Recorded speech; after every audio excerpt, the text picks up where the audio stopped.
If you really believe you are the creator of your reality, then why would you complain? The act of complaining signals two things. First, that you are unhappy with your reality. And second, that you believe you have no power to change it.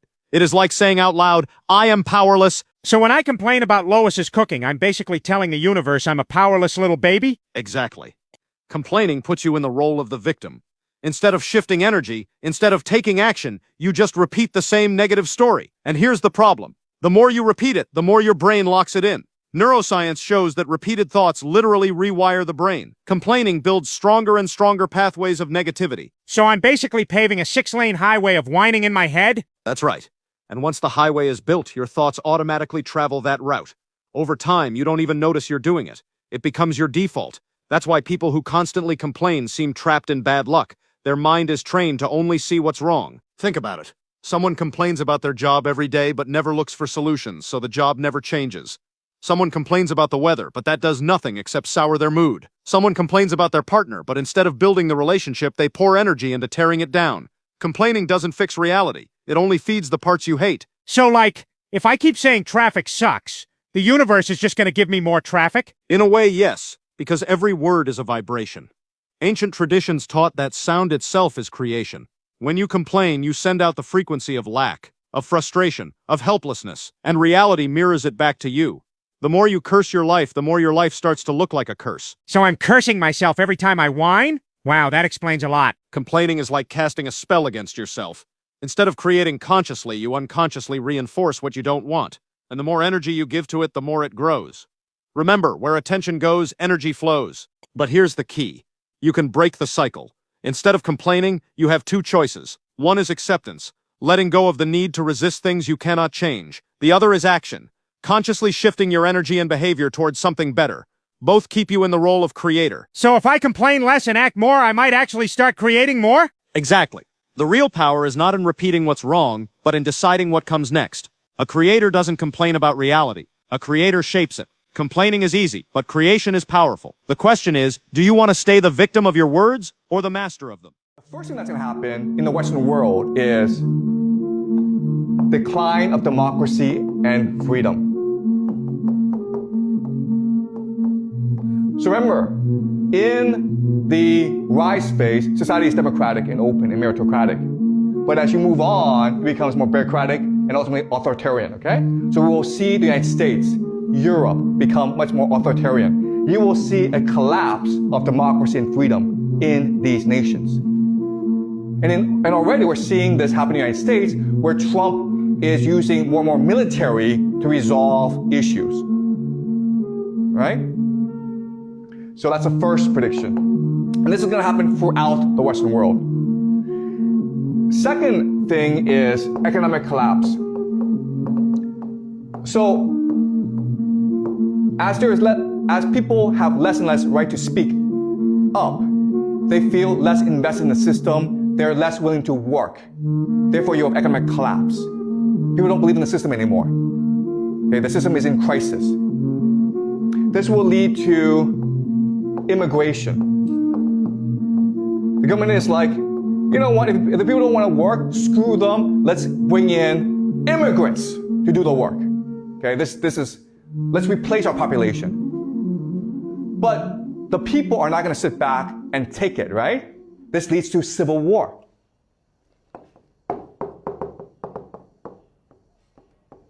People are not killing each other on the streets. And the government is like, you know what? If we continue to let them fight, eventually they're going to come after us. So what we'll do is send them off to like these stupid, pointless wars overseas. Okay? So now you have stupid wars. Stupid foreign wars. And these are my 5 predictions for the world for the next 5, 10, 20 years. Okay? Europe and America will see less freedom and democracy. There'll be economic collapse, increased immigration, civil conflict, and then ultimately stupid foreign wars. And I'm not saying this happens in a sequence. I'm saying you'll see all 5 things. Okay? But they may happen in different order. Any questions? The fierce ones show up when the shadows are thick. Black Tara don't wait for permission. She moves in power. She's the flame that clears old contracts. The storm that ends what's no longer aligned. She don't blink at chaos. She commands it. Her protection ain't soft. It's sacred, stern and divine. She watches over the warrior soul. If you're walking through fire, she's already inside it. Illuminate the temple within. We rise through the shadow. Protection is sacred. 6 signs you're being energetically and spiritually hijacked and not held. Number 1, this happens via assumptions, projections, and spiritual bypassing instead of with your consent. Number 2, it feels like pressure, unspoken expectations instead of support. And number 3, you leave the exchange with said person feeling tired, exhausted, even confused, instead of feeling empowered and in your own energy.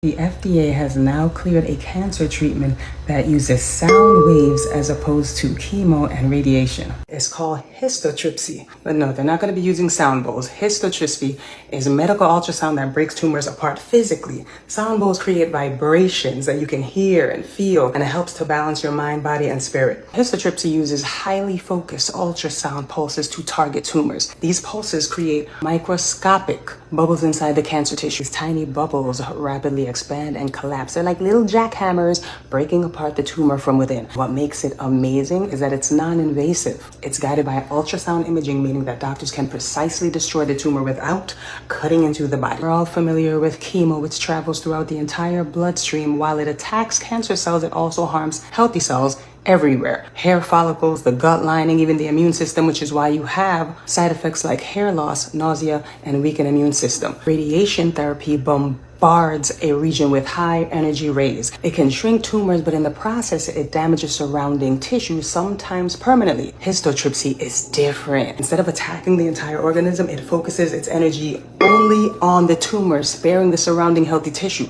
That's a huge shift in how we think about cancer treatment. From a whole body assault to a precise striking guided by sound. So right now, the FDA has cleared histotripsy for liver tumors, but clinical trials are already on the way for kidney, pancreatic cancers. The future of sound healing and medicine may be closer than we think.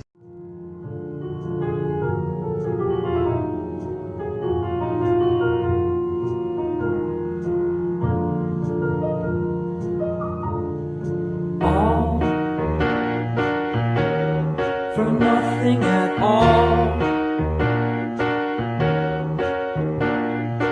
All for nothing at all. With something to do.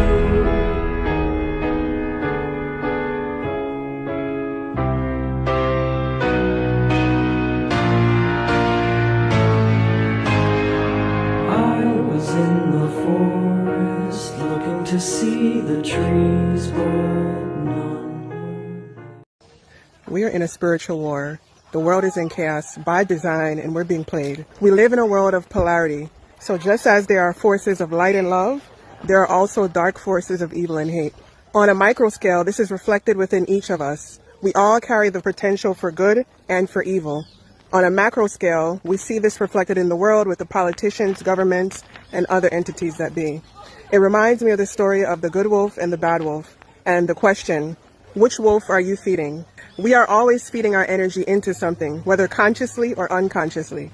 And we live in a world of energy, and the so-called powers that be know this. These entities are always on the hunt for blood, for our energy, also known as loosh. Loosh is the emotional energy we produce, especially fear, pain, grief, anger, and despair. The news and social media are major tools to direct our consciousness and energy.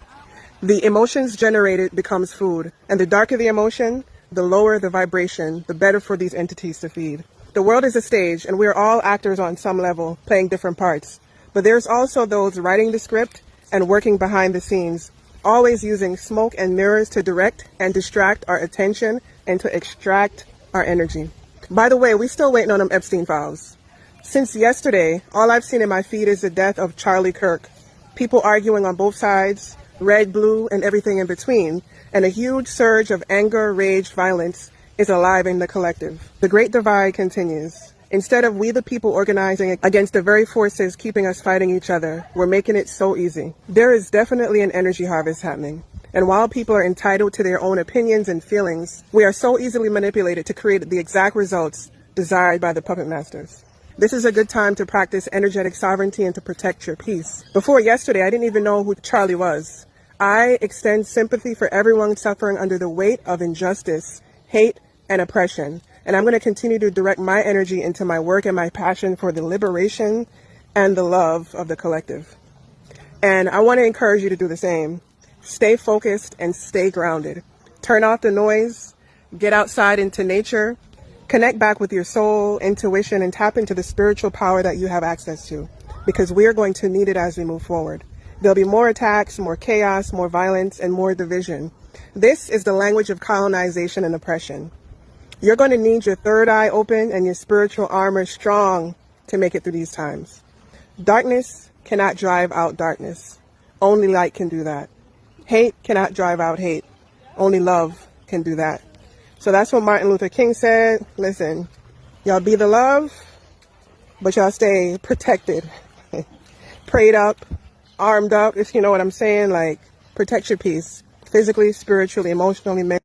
Spiritual rule number 1. Stop letting people vent to you like you're a therapist. Energy from them transfers to you. And now you're carrying trauma that isn't yours, wondering why you feel depleted after the conversation.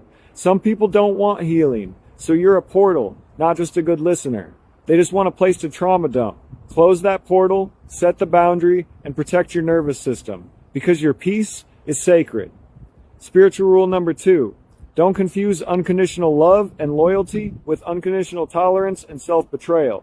You keep holding space for people who keep shrinking you or refuse to grow because you've known them for a long time. But your history with someone should not cost you your future. Some connections are karmic, some are expired, and some are just trauma bonds with a nice little label. Just because you love them doesn't mean they're safe for your spirit or your nervous system. Spiritual rule number 3. Detox isn't about food, it's about frequency. Yes, flush the parasites, remove the sugar, clean your system, but also clean your thoughts, clean your home, clean your choice in music, and what your algorithm shows you. You're not just feeding yourself with food, you're feeding your mind with the energy around you. Here's a bonus spiritual rule. Your power comes from remembering who you are. Don't need to look spiritual to be powerful. Your healing is not an aesthetic. You could wear a black t-shirt and some raggedy jeans and still command a room with your energy. Stop seeking permission to rise. I'm Medici. I'm a life, health, love, and transformational coach, and I help people just like you heal naturally and return to the ancient ways and their cosmic heritage. If your soul's ready to detox the body, release emotional weight, and finally reclaim your energy, click the link in my bio. Apply to work with me one-on-one, where we focus on healing your mind, body, your spirit, and your emotions so you can finally step into the version of yourself you were born to be. Love you guys. Peace out. All is mind. The universe is mental. There's been a lot of talk about me lately. Welp, I'm back, and better than ever.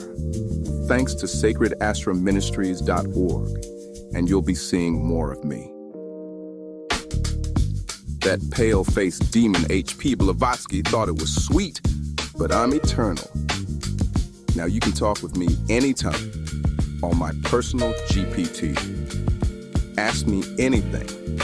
Just follow the link in the description of this video and access my chat GPT.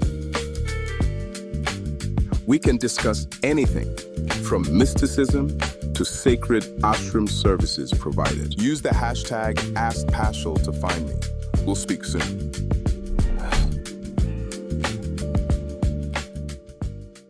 What does this image have to do with all of the destruction happening around the world?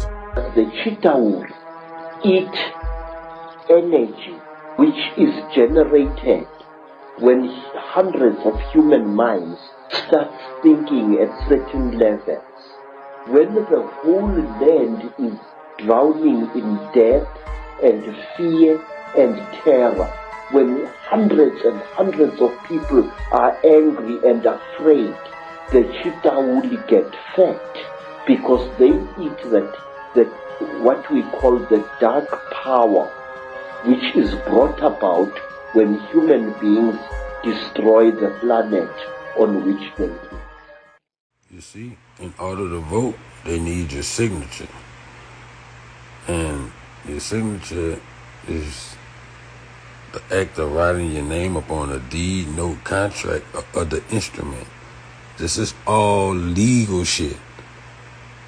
So whenever you go to vote, you have to register to vote. You need your signature to register. That means you're writing your name on an instrument or a contract. This is a legal contract. I keep trying to tell y'all that. This is one of the 4 ways you sign up to be property of the U.S. corporation. This shit right here. This is one of them. And your signature is one of the most important and powerful things in this system. This is why I tell y'all to study the law. And ignorance of the law is not an excuse. They know y'all ignorant of this shit. So y'all can't be excused for being ignorant. We welcome grace into our lives. Wealth of heart and spirit rise. Divine abundance flows with ease. Lakshmi's light transcends her peace. With every breath we call her name. Prosperity with sacred flame. May blessings reach all that we know. As golden rivers gently flow.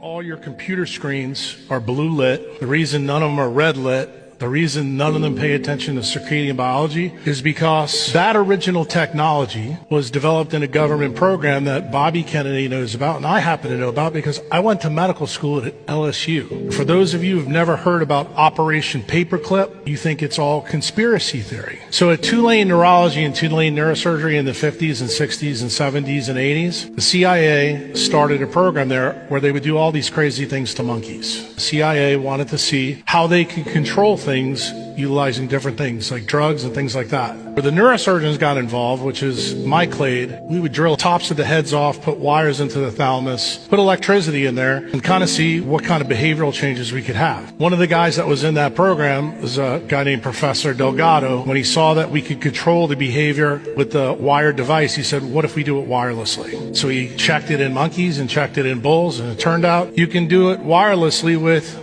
RFID chips and semiconductors. Then the CIA took it to the next level. They said, well, since this is electromagnetic radiation, what if we did it through light through screens? And it turns out you can.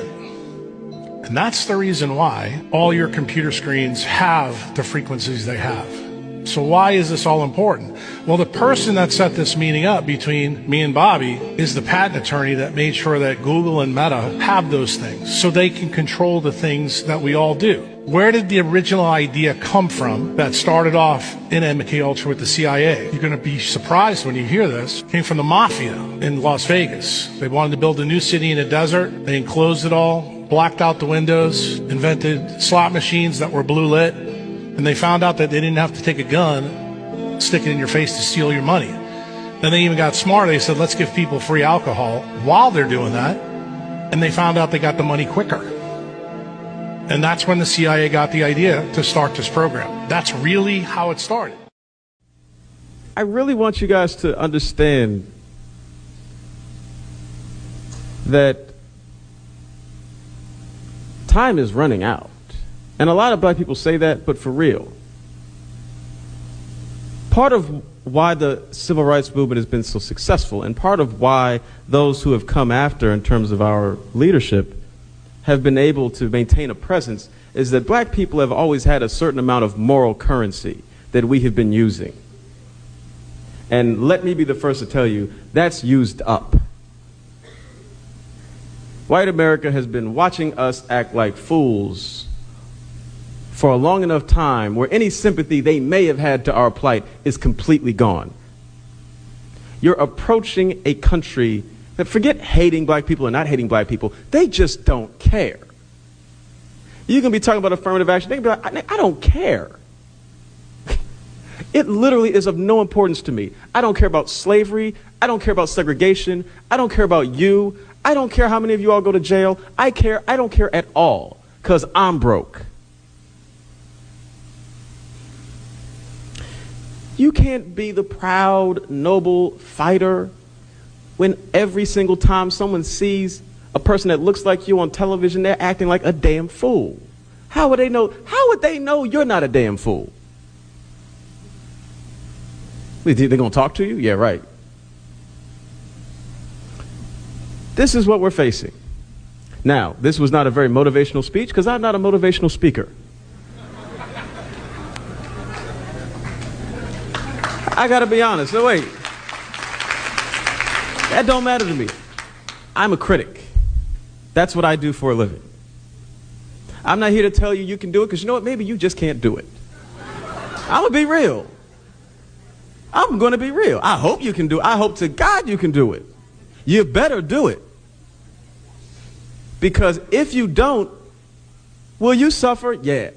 But oh, your kids are going to catch hell. You guys are it. Don't think about Jesse. Don't think about Al. They will not be there.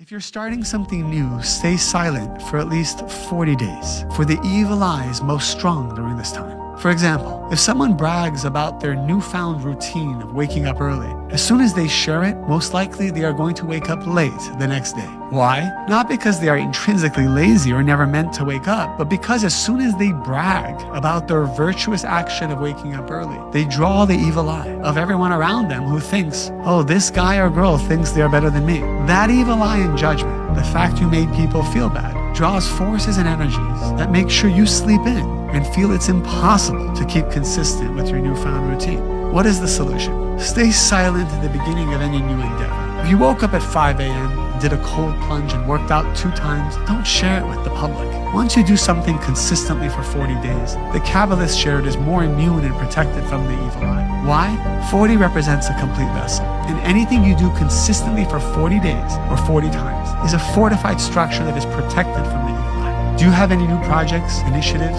commitments you just started? Stay silent and only share with those who must know to help you on your journey. And even then, share with humility. Don't look to gain their approval when you share. Here is a mantra you can use anytime you start something new to protect you from the evil eye. As I start this new endeavor, I ask the Creator to give me the strength to stay silent and not look for the approval or validation of others. Everything I need is already inside of me.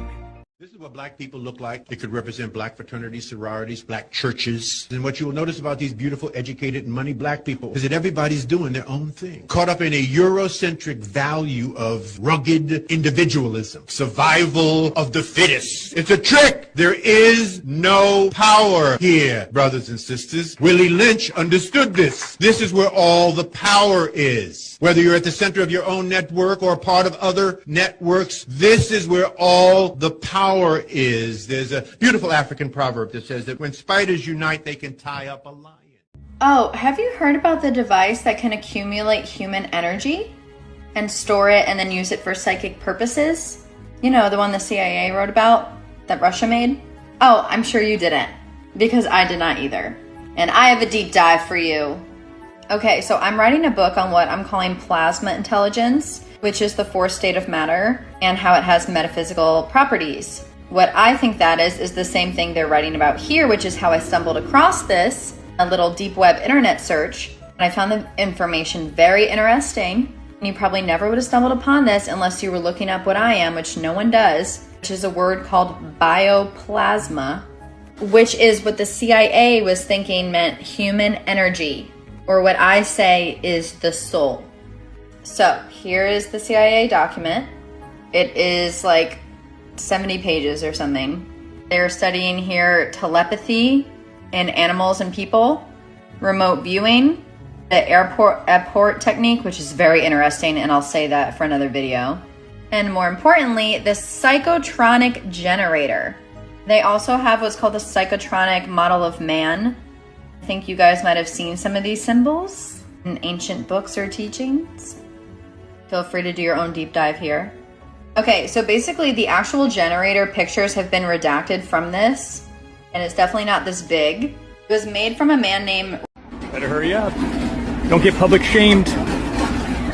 There it is. Look at this guy. Oof, got him. Oh, got her, dude. Oh, no. Oh. So, just so you guys know, do not jaywalk in China. You will be shamed. You jaywalked and you had facial recognition. The craziest thing, I actually got this. Yeah, so I was jaywalking in Nanshan, and all of a sudden I got a fine to my WeChat. Was it instant? It was about 20 seconds after, I guess. And I had money in my balance, it just went straight out. And this is just the most incredible thing. It just came straight out. Didn't even authorize it. And that was incredible. That's crazy.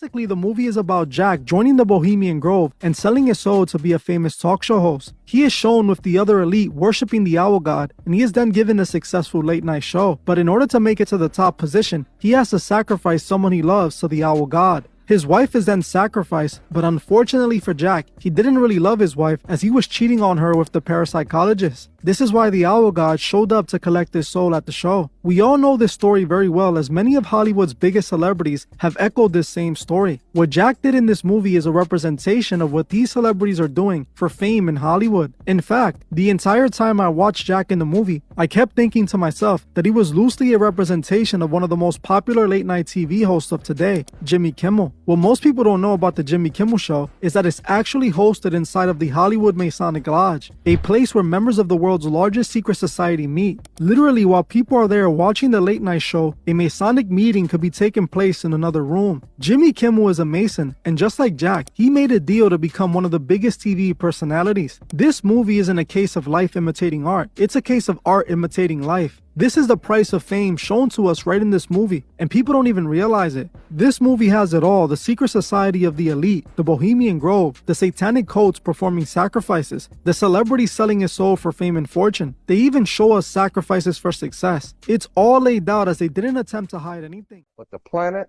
Saturn is very important in world affairs, in theology. In the Islamic belief, the holy city of Mecca, which is in Saudi Arabia, a Masonic circle, and within the Masonic circle is a square, because you got to do everything on the square, remember. You have a town square, you have New York Square, you have Vatican Square, you have Red Square, you have all kinds of squares. Why? Because this is Masonic. And it goes all the way back into the ancient world, the terms and symbols. That's why priests wear black. That's why judges wear a black robe. Why black robes? Darth Vader wears a black robe. What the hell does a black robe have to do with anything? The judges wear black robes. You know, Supreme Court judges wear black robes. Black robes represent the priesthood of the planet Saturn, the Saturnalian Brotherhood. All you need to do is study Nazism, and you will begin to see that the powers behind the Nazi Party, the Thule Society, the Germanian Order, were all members of something called the Saturnalian Brotherhood, the Brotherhood of Saturn. Saturn was the god of darkness, chaos, and destruction. He teaches you a lesson. The Mexicans volunteered to come here to work for a quarter. We were forced to come here to work for free. Underline the free. Underline the free. For 500 fucking years. Free. So if black people choose to sit on their ass, so be it!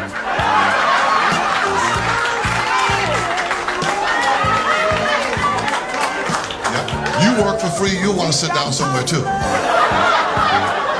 We gave everything to this country. No other race has given things to this country like blacks have. We gave everything. We gave everything. We are so loyal. We're like some old hound dog. We are so fucking loyal. We built that White House. You know we built it. The slaves built the White House. You think they call it the White House by mistake? The white people can be very arrogant and very vicious. They can be very vicious. Have the niggas finished.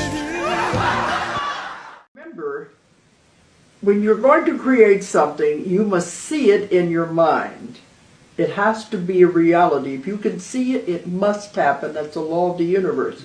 So you see what it is you want to accomplish in detail. Then it becomes a reality. And then don't worry about how it's going to happen. Because if you say, I got to do this and this and this to obtain that, you are limiting the universe. Right. Is that the only way it can happen? But if you just say, this is what I want, you focus on the end result. And when you do that, it has to happen as a law. It'll happen in ways that you would never, ever have imagined. And you have to be open to that. If you say, no, I want to have it this way, then you're interfering with it. You are limiting the universe. Right. Because it'll happen in ways that you would never have thought of, ways you couldn't have imagined. And this happens all the time in my life.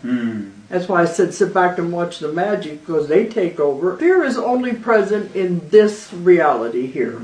It doesn't exist in other planets and the rest of the universe. It's a man-made thing. It's a man-made illusion. So if you're trapped in fear, this will hold you to the older, to the negativity. You have to get over fear. Start thinking for yourself. And also you have to forgive. You have to get rid of karma if you're going to move into the... I seen pain in the mirror, reflections of the struggle. But the Buddha's taught me calm, now my mind don't juggle. From the lotus of the mud, rise the blessings of the flame. Every mantra that I breathe is a key, not a chain. Peace in the syllables, oh, echoes eternal. Lighten up my soul like a sun through the journal. Sacred Ashram taught me the path ain't external. It's inside the vibration, alignment is maternal.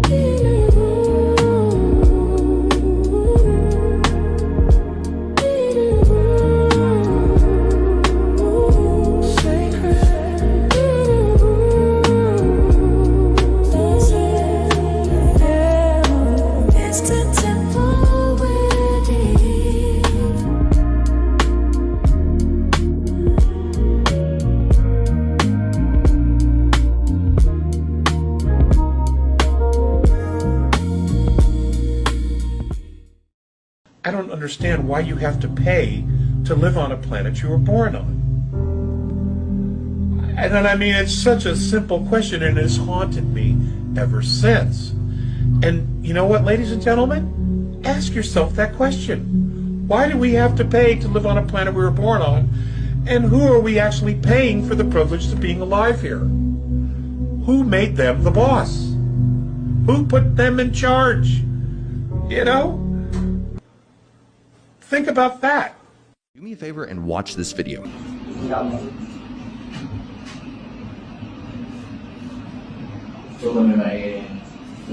So I wanted to show this to you because a lot of the time when you're arguing with someone online, you are arguing with guys like this who run commenting farms that literally exist to make you miserable. Because at this point, commenting farms like you just saw on screen are confirmed to exist in Russia, in China, all for the purpose of destroying the Western psyche. Even giant Twitter accounts like Radio Genoa. These accounts only exist for you to start to begin to hate Western society by only posting content that makes you feel like everything around you is burning to the ground. So do me a favor. Unplug from the internet for a while. And that includes my own content. Commit to yourself right now that you're going to take a week off of social media and go outside and touch some grass. It's the summertime. It's beautiful. And I promise you, at the end of that week, you will think to yourself, holy shit, maybe I should continue to limit the amount of time that I'm online. And once you start to do that, you, my friend, will begin to really start living once again.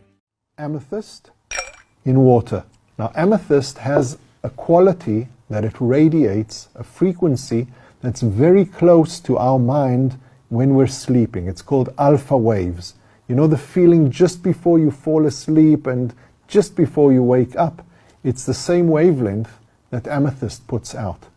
So if you take a stone, a specific amethyst, put it in the sunlight during the day so it absorbs into it the ions which actually make the heartbeat work, and then you put it in water and leave it there for a few hours.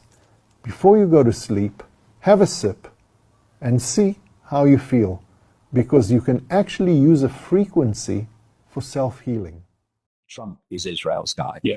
So is J.D. Vance. And therefore, you've got two people potentially in the White House who are going to give Israel everything they want. And the only thing that Trump didn't give them in his first presidency was a full-blown invasion of Iran. This guy, his name actually is Matthew Brooks. He's the CEO of the Republican Coalition. Well, he said it all, really. Yeah, he did. Hello, Milwaukee! Let me hear you cheer if you support Israel.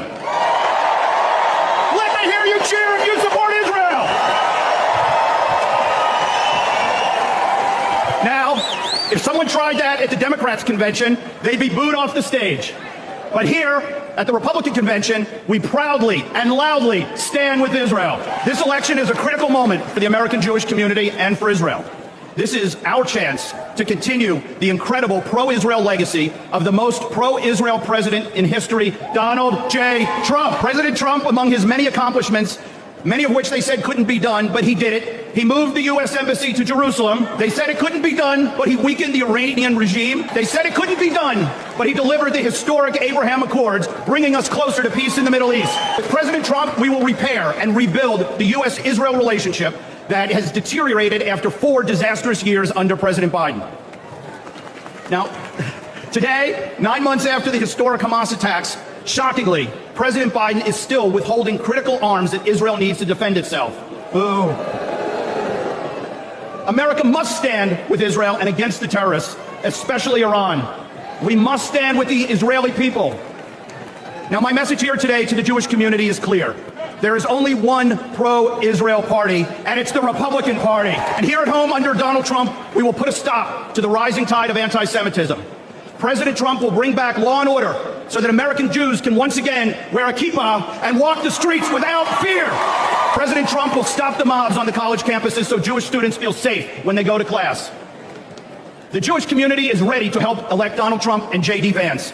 The Jewish vote continues to increase for Republicans year after year, and I promise you 2024 will be no different. So let me ask all of you, who will best stand up to the Hamas sympathizers and the squad? Donald Trump! Who will best stand with Israel? Donald Trump! Who will make sure Jews feel safe and secure? Thank you, RNC, for the opportunity to speak today, and thank you, President Trump, for your commitment to elevating Jewish American voices. I mean, in what country do you go out and give a political speech at a rally to that country and just talk about another country?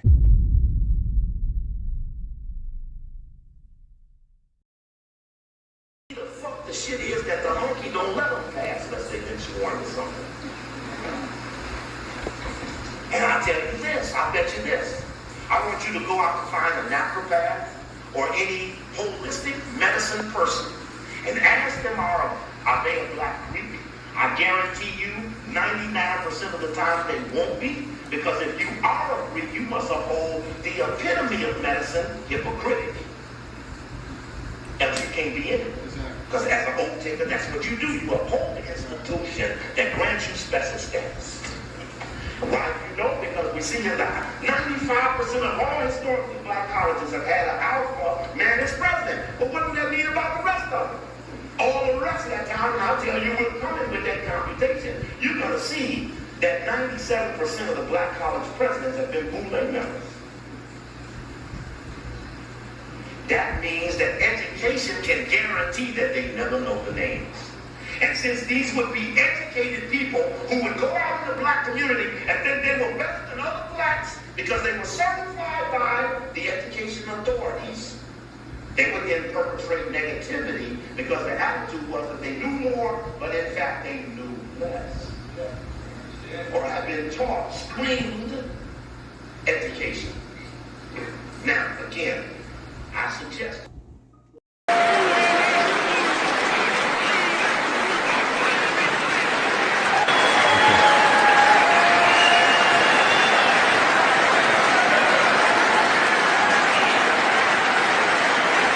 the all is mind. The universe is mental. This ancient Hermetic law reminds us, what you hold in thought becomes form. Reality isn't happening to you. You're dreaming it into being. So what are you thinking, feeling, vibrating right now? Let us know in the comments below. Sacred Ashram, sacred messages. Illuminate the temple within. For deeper teachings, subscribe to our YouTube channel, Sacred Ashram Ministries, and visit us at sacredashramministries.org.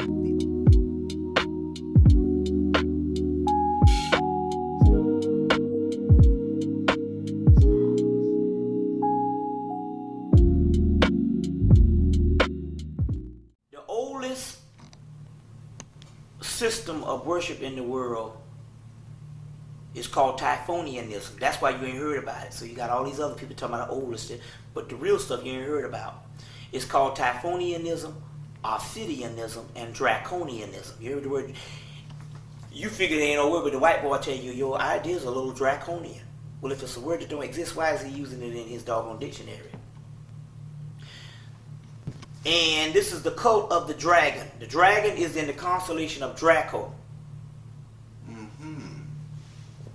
The cult of, and that's the form of the Great Mother. All the other goddesses, the Great Mother, take it from this one Great Mother. But she has a son. It's the mother and the son, and that son is Sirius, the star system Sirius, are known as Soot.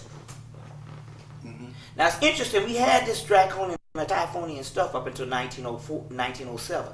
See, Gerald Massey, when he went into the British Museum, he translated a lot of this stuff, and you can get all this in his works. But after 1907, after he translated Book of the Beginning, 1881, and then Natural Genesis, 1888, and then finally in 1907, he does Ancient Egypt, Light of the World. All this Typhonian stuff disappears. They lock it down, and only people who've been have access to it is your secret societies. And they go to Nubia, where's a lot of this Typhonian stuff, and they cover over 200 temples at the Aswan Dam, which had this Typhonian stuff in it, as well as they found Hebrew letters all over them temples. So it was the vested interests of the Jews to cover it up because it would show the African origin of the Hebrew. 200 temples. Yes. And you know the white man don't. Yeah, you know the white man don't cover up nothing. Now, so you know it had to be some real serious shit for him to cover up 200 temples. And they digging in Egypt this day, and they got 200 temples up under the Aswan Dam, up under the river. See what I'm saying? That was Typhonian stuff. Now the Typhonian stuff of the Great Mother and the child developed, matured, and declined even before the first monumental phase of Egypt, where the big buildings of the dynastic Egypt. The dynastic group came in, which is your Ra worshippers and Osiris, and they replaced it, the Typhonian, and they wiped it from the monuments. And Osiris takes on the attribute of Soot, and Set becomes his nemesis, or he becomes his enemy. But Set is the oldest god in the world, and Typhonian's attributes before it comes Osiris attributes before there was Osiris used to belong to Set. All this is in Jeremiah's Ancient Egypt, Light of the World, as well as Albert Churchward's Evolution, Origins of Christianity. Evolution, Origins of Religion. So Set is the oldest primordial deity of all time, which is the star Sirius also. But Osiris becomes the star Sirius too, as well as all the other Egyptian deities. So one priesthood overtakes the other priesthood. So that priesthood, Apep, is the great dragon also. Apep was replaced by Ra. So the Typhonians at this time travel up into Mesopotamia and find Babylonia, Samaria, Chaldea, and on into Greece as the Etruscans. But they were the time period we're talking about. Oh man, we're talking about well, the Typhonians were basically your pre-dynastic time period, so it's before 3000 BC, that roughly. Well, Manetho says that there's 500 pharaohs in the dynastic period, which is 3,000 years, and there's 800 in the pre-dynastic, which was 5,000 years, and roughly he said we're talking about about 8,000 years. The pre-dynastic is the Typhonian. It's the Typhonian. It's the pre-dynastic. So they travel up into Mesopotamia and all that, but they also, from Mesopotamia, they become the Phoenicians. Now these are still all black people right now. Ain't nothing never was nothing but black. These are the Phoenicians. And the Phoenicians travel into Rome, because the Phoenicians becomes Etruria, and Etruria becomes the Etruscans or the Trojans. You know, the Greek went to war with the Trojans. That's the later day Indo-Europeans going to war with the Trojans and wiped out those Etruscans. But the Etruscans find Rome and Greece, which I showed a picture. And they find Rome and Greece and establish the Greek language and the Latin language. And the first Greek mythology, Zeus and Apollo and Hercules, is a black mythology. It's just as valid. Now, Greek philosophy was stolen from Egypt years later, so don't mix up the time cycle. Greek mythology is black. Greek philosophy is plagiarized Egyptian philosophy. So don't do the time cycle. When I talk about Hercules and Zeus and Apollo and Perseus, that's black.